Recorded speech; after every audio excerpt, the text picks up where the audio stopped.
Murderous conflicts occurring throughout the system of capital and the state continue to intensify and now threaten to engulf entire regions.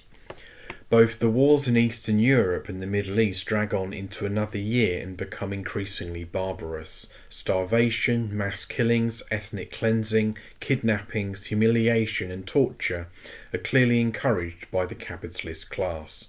The war in the Middle East, as well as in Eastern Europe, increasingly involves imperial blocs taking up their battle positions.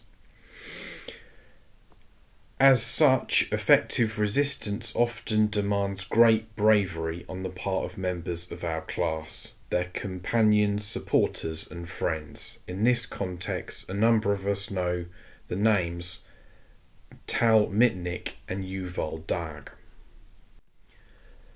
Tal Mitnick is an 18-year-old vocal member of Mesovo, which means we refuse, which numbers a few hundred.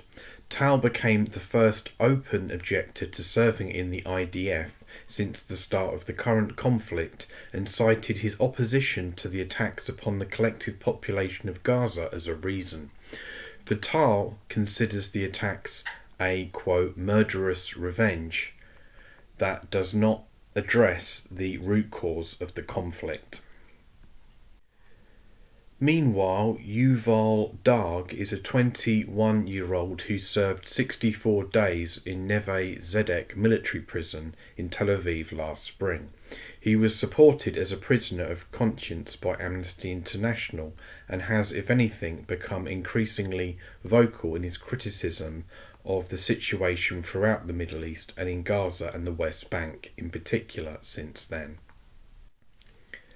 In Israel, military conscription is mandatory and is seen as defining you as somebody in Israeli society. There is also a saying that, quote, a nation building an army is a nation building itself. This lays bare the shared roots of nationalism and militarism as part of the cancerous ethos of state and capital.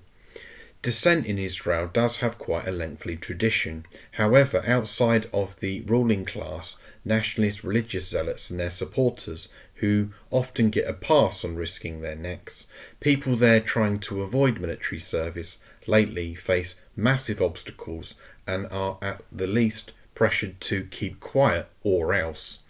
For in the wake of the attacks of the 7th of October last year, the state in Israel, and unfortunately among a substantial part of the wider society, has been engaging in a bitter offensive against anyone who dares to even think about resisting the cry to take up the fight for nation, religion, and the exploitative and oppressive current system.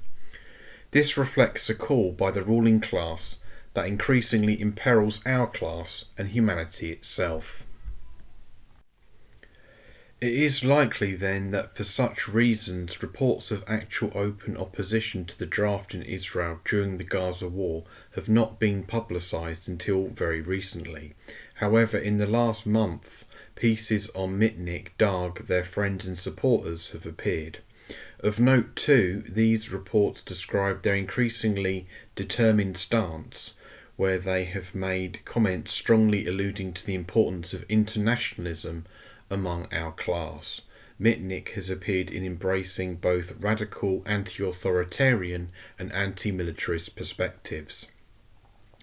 The bravery of these people in doing this is laid bare by the fact that Mitnick faces a significant time in jail and will no doubt be bitterly ostracised when he is free. Meanwhile, Dag, though being imprisoned last year and from a nationalist family, has not kept quiet and vocally supports Mitnick and fellow conscious workers for their anti-militarism. There are others starting to do the same. The names of those openly resisting are now increasing. Sophia Orr, 18 years old, and Ido Elam, 17, and also from the Mesovo group, have gone public in stating their opposition to being drafted. All have described the importance of having a network of friends and supporters around them now more than ever. Ido has stated that, quote, one massacre doesn't justify another. and then gone on to say that they are steadfast in their, quote, rejection of the entire current system.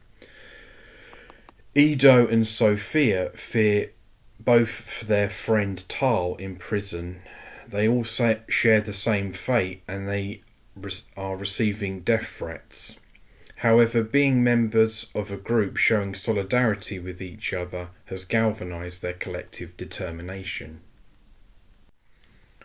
Their numbers may appear still relatively few so far, but they could increase notably further as the ethnic cleansing continues. The reality of the current system perhaps becomes transparent to many more, and if the internationalist word spreads. Importantly, as noted already, some appear to be starting to embrace a class struggle, emancipatory position as opposed to a liberal pacifist one. It is very encouraging to see that revolutionary no war but the class war graffiti has been spotted in the local urban streets around Tel Aviv. It is vital to stop the nightmare of war, famine, poverty, nationalism, ethnic cleansing, barbarity, torture, the growing threat of theocrats, as well as the daily dose of oppression, alienation and exploitation.